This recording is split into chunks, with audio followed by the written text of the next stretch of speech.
Assalamualaikum warahmatullahi wabarakatuh. Sampurasun, Pak Kadis, para jajaran Dinas Pendidikan Kabupaten Purwakarta, sadaya nu wengi ieu hadir. Staf itu harus mulai bekerja mengikuti mata dan telinga dengan hati. Nah, kelemahan birokrasi semuanya berbasis administrasi. Karena semuanya berbasis administrasi, nyaris tidak punya refleks terhadap lingkungan. Ini yang selalu saya ajarin.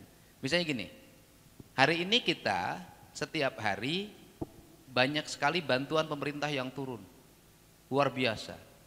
Tapi di pinggir jalan setiap pagi orang numpuk nungguin sedekah. Berarti ada yang tidak link and match.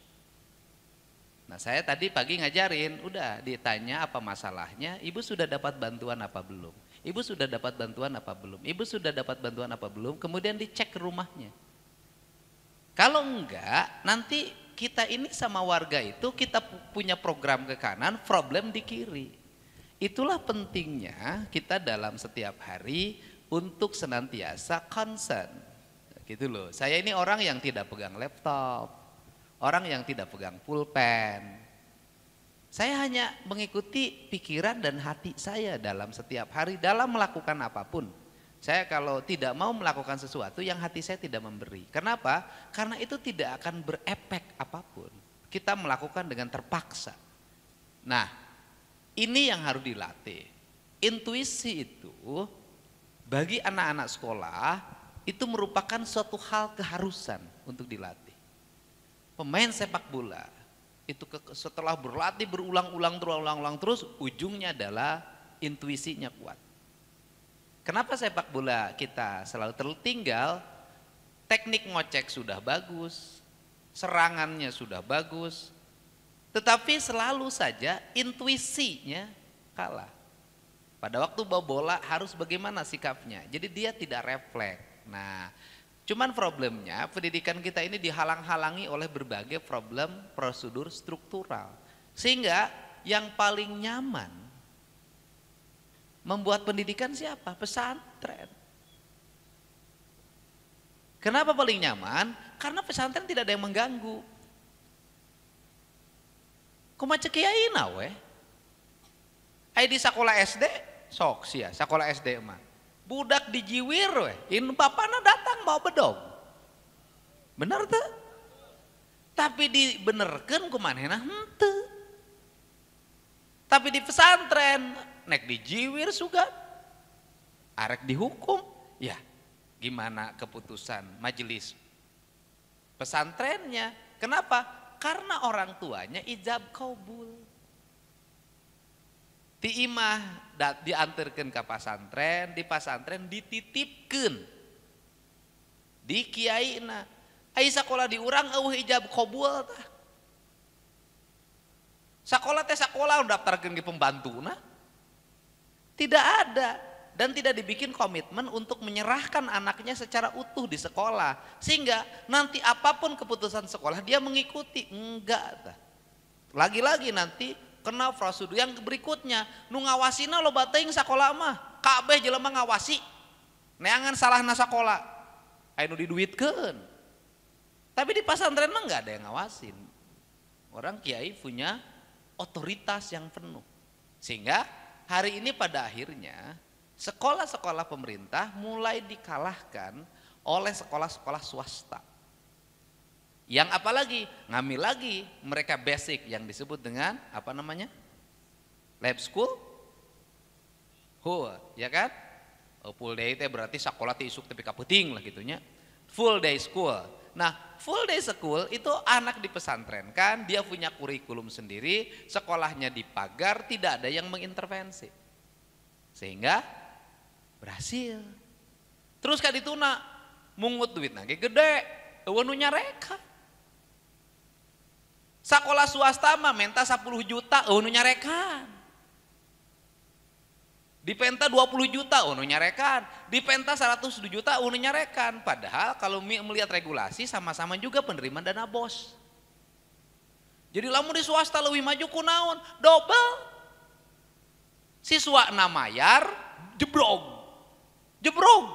Mantak mungkin ngegedean, mungkin ngelegaan. Sekolahnya mendapat bantuan juga dari pemerintah. Nges menang bantuan di pemerintah, siswana mayar. Bener tuh? Mayar, eueuh nu nyarek. Eueuh nu nyuratan, eueuh nu protes. Nyaho mungkin alus. Mungkin alus anu disakolakeun ka dinya budak anu kolotna baleunghar. Geus diniatkeun sakola, nyaho mungkin hebat, sakola negeri. Ngandalkeun duit bos, mungut jangan kena jangan perpisahan we jadi ribut sa desa. Bener teu? Guruna lamun salah pada nyarekan. Kepala sekolahna unggal poe didatangan ku sagala rupa-rupa jelema, kabeh ngaudit. Tiap hayang ngaudit balikna yang di amplopan teu modar ge untung sia teh. Gimana kita? Gitu. Ada ketidakadilan dalam pengelolaan sistem pendidikan, ada diskriminasi. Jadi sekolah negeri cenderung dipersekusi, sekolah swasta cenderung diistimewakan. Nah ini problem. Budak bangor di sekolah negeri ke, bener tuh? Nu teu gablek duit sekolah negeri, teu pemerintah, bener tuh? Nah untuk itu kalau ingin ada keadilan, nah sekarang saya gini ke Pak Ipung, udah. Dinas Pendidikan kerjasama jeung pesantren, misalnya pesantren di Purwakarta, pesantren Cireog. Budak anu geus mulai oleng di sakolana da guruna moal sanggupeun suruh bina pesantren. Gitu. Sabab naon? Sabab dicarek di sakola mah digebugaan guruna. Gitu. Jeung hese urang ngurusi Febri hese. Di antara anak asuh Deddy Mulyadi nupang hese nanti bekena si Febri. Geus dibere doma geus wah geus rupa-rupa. Cek urang mentak tadi ngomong ke Febri, geus Pri, sawal mah ku aing dikaporeskeun maneh. Nah, nah jadi tinggalkeun. Nah ieu kebiasaan budak. Nah, nyekel permen, kenca nyekel, katuh nyekel, babuk leungeunna. Nyekel kerupuk, kenca nyekel, katuh ngomel, babuk leungeunna. Termasuk kuring baheula mere pembelajaran di sekolah teu meunang jajan teh naon? Sekolah judul lagi pusat pendidikan. Pendidikan di nu pramuka budak teh make baju pramuka. Nah pramuka teh aya dasa dharma pramuka, hemat, cermat dan bersahaja. Ari sia make baju pramuka, nginum es bari lempang. Enggak ada, Pak, di negara yang pendidikan maju eueuh ngan di Indonesia. Sakola teu kudu ngajarkeun akademis paneuri nu kitu mah babari barina ge. Hayang pinter matematika tinggal kursus kok. Hayang pinter bahasa Inggris tinggal kursus babari. Hayang pinter bahasa Inggris gampang. Ingkrimkeun ka Inggris 3 bulan balik pinter ngomong bahasa Inggris. Terus sanajan diurang latihan bahasa Inggris eueuh baturna mah sia poho. Aing keur SMA lancar bahasa Inggris. Da ayeuna mah kosakatana ge geus paraho naon deuk aing ngomongna jeung saha. Monya aing jeung si Udin kudu ngomong bahasa Inggris. Geus poho. Itu tinggalkeun. Tapi pendidikan yang paling utama budi pekerti. Ya sudahlah. Antak saya mah doa ka Gusti Allah ke anak, teu ngadoa ya Allah anak saya kudu jadi teu aing mah. Budak aing sing soleh. Ciri jelema soleh teh naon? Nyaah ka sasama hirup titik. Teu hirup teu ngarugikeun batur. Henteu mentung, teu nulung ka nu butuh, nalang ka nu susah, nganter ka nu sieun, nyaangan ka nu poekeun, pek. Nah, iya, jadi budi pekerti di Australia, orang tua di Australia tidak sedih anaknya matematikanya 4, tidak sedih. Tidak merasa malu. Tapi anak di Australia orang tuanya malu kalau anaknya tidak ngantri ketika naik bis. Teu era teu naik bis teu ngantri era kolotna belegug anak aing teh kunaon naik bus teu ngantri cedera akademis mulek geus ke paneuri eta mah budi pekerti heula. Kenapa? Kalau budi pekertinya sudah bagus anak pinter bermanfaat. Sekali lagi, kalau budi pekertinya sudah bagus anak pinter bermanfaat. Tapi kalau budi pekertinya sangat buruk, anak pinter berbahaya. Sekali lagi saya ngomong, kalau budi pekertinya bagus, anak pinter bermanfaat. Tapi kalau budi pekertinya buruk, anak pinter berbahaya. Saya selalu ngomong, ari urang teh ruksak kudu naon, nu palinter. Sederhana, Pak. Lakukan hal-hal yang kecil untuk mencapai peradaban besar, lakukan yang kecil. Makanya saya selalu ngajarin mungut sampah. Apakah saya pencitraan? Teu aing mah sapa poe, tempo imah aing, bersih. Di kieu tak ku aing mah temoke. Pembantu diajarin, Anda bertanggung jawab di sini. Tidak. Piring harus bersih. Kenapa? Kebersihan itu cermin dari sebuah peradaban. Jadi lamun di sekolah runtah ayang-ayangan teu diurus, patulik sak geus lah bubarkeun di sekolah teh. Kenapa? Karena sekolah itu tidak akan melahirkan manusia beradab. Ini penting. Di Jepang sepanjang jalan anak ke sekolah itu jalan. Jalan. Jepang produsen kendaraan terbesar di dunia. Orang Indonesia adalah pelanggan utamanya. Tapi anak Jepang ke sekolah lempang.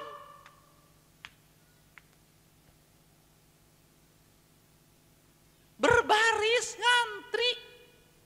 Di Indonesia kawarung make motor. Ti imah kawarung make motor. Ti imah kawarung can dewasa SD kelas 3-7. Mending mun baleunghar sia teh nganyuk aing nyaho. Gimana? Saya di sekitar Pemda itu selalu dari dulu negur disiplin pegawai. Saya buatkan jarak dari tempat parkir ke kantor, ke ruang kerja. Jaraknya dibikin jauh. Untuk apa? Saya mencintai Anda semua. Kenapa? Kalau Anda setiap pagi pergi ke kantor tidak memaksakan diri jalan kaki, maka Anda tidak pernah olahraga dalam hidup. Dan dampaknya apa? Begitu anak pensiun, Anda sudah rata-rata tidak bisa lebih dari 60 tahun hidupnya. 55, 58 sudah meninggal. Kenapa? Badannya tidak digerakkan. Sekarang bangsa Indonesia adalah bangsa yang paling malas jalan kakinya di dunia. Makanya penyakit itu terus nyerbu. Diabetes, tekanan darah tinggi, jantung, kolesterol. Ditambah hakaneunana hakaneun. Makanya kenapa saya meminta anak sekolah tidak boleh ada jajan di sekolah. Kenapa? Saya ingin anak-anak di Purwakarta itu sehat dengan mengkonsumsi makanan buatan ibunya. Ibunya punya takaran, garamnya sekian, gulanya sekian, kadar kolesterol apa gizinya sekian, proteinnya sekian, vitaminnya sekian agar sehat. Karena apa? Biaya rumah sakit kita sangat mahal. Uang kita dihabiskan untuk berobat. Tapi memang warung di sekolah, Pak Kadis motor ngabaris. Saya keliling kemana-mana, tidak ada kantin di sekolah, tukang dagang nama kayak motor. Di luar sekolah di pinggir jalan, budak ke jalan kabeh. Pendidikan kenapa? Kita tertinggal, bos. Tertinggalnya apa? Tradisi konsumeris sudah menghasilkan manusia miskin. Konsumeris menghasilkan manusia miskin bagaimana? Karena sejak kecil sudah konsumeris, dia tidak punya basic produksi. Karena tidak punya basic produksi, maka cenderung konsumsi. Dan kemudian orang yang konsumsi kecenderungan lapar. Karena lapar kecenderungannya meminta. Apa yang terjadi bangsa Indonesia? Hilangnya aset, tanah sudah tidak dimiliki lagi, dilepas. Setiap orang terlahir dengan hutangnya. Kenapa? Lahirnya ke rumah sakit mayar nges hutang. Saya dulu diajarin sejak kecil pelihara kambing. Sejak kecil sudah jadi orang kaya. Produksinya sudah punya aset. Punya aset. Kenapa? Saya sama siapa? Saya mengagumi orang kaya Hakim. Produktif. Kang Deddy pasti memberi pada siapa? Pada orang yang ingin produktif. Pada orang-orang anak-anak kecil yang punya semangat untuk maju. Maka saya selalu membantu, mendorong. Bukan yang meminta. Meminta saya nggak mau. Kenapa? Saya tidak akan beri arti bagi dia. Hakim. Bayangin orang yang, mohon maaf ya, Hakim tidak sempurna kayak kita. Tapi sejak kecil sudah punya produksi. Dan saya yakin hakim sudah besar akan jadi orang kaya, pengusaha sukses. Kenapa? Karena produksi. Dia produktif. Pulang dari sekolah jualan, pulang dari sekolah jualan, dari sekolah jualan. Nah gitu kan, ditambah lagi sekarang ada konten. Konten itu menghasilkan produksi. Dan saya jujur aja, honor dari konten itu saya serahkan. Tapi jangan juga orang memanfaatkan untuk konten. Jadi anak dikontenin, manehna we ngadluk di beretara. Gak boleh itu. Saya selalu honornya disisihkan. Dan hakim 13 juta. Orang umurnya berapa hakim? Ya? 9 tahun. 9 tahun sudah punya tabungan 13 juta. Mungkin di celengan di rumahnya ada 1 juta, 14 juta. Kan rumah sakitnya sudah saya jamin. Rumah sakit sudah, saya kasih kios kok. Saya kasih kios di Pleret. Kalau itu beli sekitar 10 juta, saya kasih. Hai hakim, ngisi. Dia sudah punya kios sendiri. Bayangkan. Entrepreneursnya terus berkembang. Nanti sekolahnya, guru SD-nya, Kak Hakim gak usah ngajarin yang macam-macam. Satu saja, entrepreneur terus diperkuat. Marketingnya terus diperkuat. Bagaimana meningkatkan kualitas makanan. Gurunya mengentrepreneurs. Terus negara lain maju. Itu caranya. Di urang makabe, hakim pelajarannya sarua jeung nu sejen. Hakim tuh di entrepreneur. Hakim gak usah mikirin yang lain. Dunia bisnis menjadi bagian dari diri hidup hakim. Terus. Dah hakim mau bisa jadi tentara. Hakim mau bisa jadi polisi. Hakim harus jadi pengusaha. Fisiknya tidak menunjang untuk itu. Jadi tak bisa. Hakim geus awakna kieu. Nanti saya punya cita-cita jadi komandan Kodim, tak bisa. Kumaha? Gak bisa. Diintervensi. Nah guru itu harus bisa baca muridnya. Saya ngajarin itu pada semua orang. Gitu loh, pada semua orang. Caswara. Apa sih problem caswara? Keluarga kok. Keluarga. Makanya di pesantren. Saya di pesantren. Kenapa?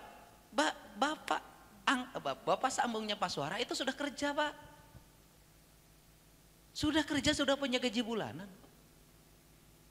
Kemudian ibunya Pak Suara sama anak yang 2 masih nongkrong di pinggir jalan. Tiap hari. Apa problemnya? Jajan. Saya udah nemuin anak-anak pemulung itu, semua problemnya jajan, 50.000 sehari. Apakah mulung itu tidak menghasilkan uang? 50.000 sampai 100.000. Kenapa terus begitu? Karena uangnya habis pakai jajan anak-anaknya. Problem, Pak. Makanya Caswara harus tega sayanya. Bagaimana? Gak boleh gabung sama ibunya. Dia harus terus di situ. Kalau gabung nanti sistemnya rusak lagi. Sistemnya rusak. Ini harus dibenahi. Makanya dan Caswara selalu sedih kan, ibunya tidak nengok, jangan sedih. Terus kalau ingin maju, kenapa? Banyak anak-anak yang terbuang dari lingkungannya sukses dalam hidup. Justru kalau menurut saya Caswara itu orang bersyukur. Bagaimana bersyukur? Dia sudah diberikan ruang oleh Allah untuk dia hidup prihatin, melewati masa-masa sulit dibanding anak-anak saya. Kenapa? Anak saya terlalu mudah hidupnya, saya ngomong berulang-ulang, terlalu mudah. Duit nges aya, fasilitas nges aya, segala macam aya.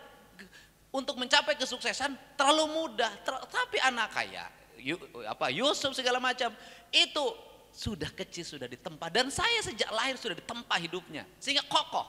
Jadi saya berulang-ulang saya ngomong, anak-anak orang miskin, anak-anak terlantar, anak yang ditinggalkan oleh ibunya, justru kalian harus bersyukur. Kalian sejak kecil sudah ditempa menyentuh menjadi orang besar dibanding anak yang dilahirkan jadi orang kaya. Penting. Jadi bukannya, nah caranya entrepreneur yang harus dibangun oleh kita, jangan di kita ini punya kebiasaan. Kalau anak yatim diceritakanlah kisah sedih. Dibikinlah mereka menjadi orang yang meminta. Allah kasihanilah aku. Jangan sekali-kali begitu. Anda merendahkan derajat dia. Tapi harus dibalik. Dia adalah orang-orang yang oleh Allah sudah dikasih kesempatan untuk dididik. Nabi Muhammad kan prosesnya sama. Dilahirkan tanpa ayah, besar tanpa ibu. Kemudian dia kokoh. Ditempa apa itu? Itu kan Allah sudah menempa dia, Nabi Muhammad sejak kecil. Ditempa dalam badai yang begitu berat, Gitu, makanya dia tumbuh menjadi orang yang kuat. Jadi Hebatlah. Tino sisi manajemen, kepemimpinan Pak Purwanto, Dinas Pendidikan, berhasil menerjemahkan pendidikan berkarakter secara baik. Untuk itu sekolah rubah. Makanya kalau di pesantren itu dilepasin handphonenya, nggak boleh ada. Saya setuju itu. Kayak di beberapa pesantren nggak tuh. Termasuk di sekolah. Minimal anak kita itu selama 6 jam dihentikan dari lihat handphone. Minimal di sekolah. Makanya bagi saya ketika sekolah online, bagi saya kemunduran terjadi dalam dunia pendidikan Indonesia. Kemunduran terjadi. Apa yang terjadi ketika sekolah online? Sekolah online-nya tidak berjalan dengan efektif, tapi main game-nya yang jauh lebih efektif. Ngurus pacarannya lewat media sosial jauh lebih efektif. Bagaimana saya udah meriset beberapa anak yang minta bantuan HP ke saya kasih benyenur jege. Kapan no? Yang satu lagi itu yang ibunya pemulung kelas 6 SD. Saya kan sayang banget sama dia. Problem dia, kata dia, adalah handphone di sekolahnya. Saya beliin. Ketika sudah saya beliin kelas 6 SD itu, ternyata kan diperiksa oleh Pak Purwanto, isi HP-nya bukan pembelajaran, tapi jaga dirimu baik-baik ya sayang itu. Pacaran sama duda umur 51 tahun. Kelas 6 SD. Ya itu yang ketahuan. Berarti yang tidak ketahuan adalah ilmu riset sangat banyak. Berarti yang adalah problem kita. Makanya ada sesuatu, bayangin, ada lost generation. Ada 3 tahun selama COVID, anak-anak kita ujuk-ujuk kelas 3. Diajar ente, nanaon ente, kur nyonyo HP, ngapoe, kelas 3. Bayangin, rugi si KBG, rugi. Makanya saya dari beberapa kali saya memberikan pernyataan di media sosial untuk daerah yang tidak kena pandemi, desa-desa, anaknya sekolah saja. Dirubah metodologi sekolahnya, saya bilang dari kelas ke lapangan, maka berkembanglah tatanan yang diperhatikan itu. Udah anak nampadi, anak ini pembelajarannya digerakkan itu. Jadi sekolah itu bukan kelas. Mari kita lepas pikiran kita dari dulu ketika saya zaman jadi bupati. Makanya zaman saya bupati kan mengajarkan berbagai hal, mengintervensi pendidikan. Ada sekolah di ruang kelas, dia harus belajar di pinggir sungai, di pinggir laut kalau ada lautnya, di pinggir gunung. Terus ada sehari dia harus menamami bapaknya yang jualan rokok, yang jadi sopir angkot. Terus itu pendidikan. Terus tidak jenuh, tapi anak-anak terprogram, terorientasi pada sebuah titik kemajuan. Nah, ini cara. Tapi seluruh ikhtiar itu pasti banyak yang mengkritik. Bagi siapa? Yang tidak ngerti esensi pendidikan. Apa yang hilang dalam sistem pembelajaran kita hari ini? Tirakat. Banyak ngomong agamanya ketinggian, tapi tirakatnya tara. Mau seket ya, capek nggak budah we ngomong, nggak dengekeun, rugi. Ya makanya kalau saya tidak salah menyampaikan, anak-anak sekolah itu belajar tirakat deh. Udah, kamu ingin berhasil tirakat, kamu ingin berhasil tirakat, sudah. Kalau ingin sukses tirakat, puasa Senin Kemis, Senin Kemis, Senin Kemis. Hidup itu harus Senin Kemis. Wah, cenah siapa hidup teh meni Senin Kemis. Nya alus. Artinya harus Senin Kemis, harus Senin Kemis, harus Senin Kemis. Terus lakukan itu. Anda, saya katakan, orang-orang yang rajin Senin Kemis tidak akan pernah bertemu dengan masalah yang tidak bisa diselesaikan. Pasti selesai masalah. Kenapa? Terlatih.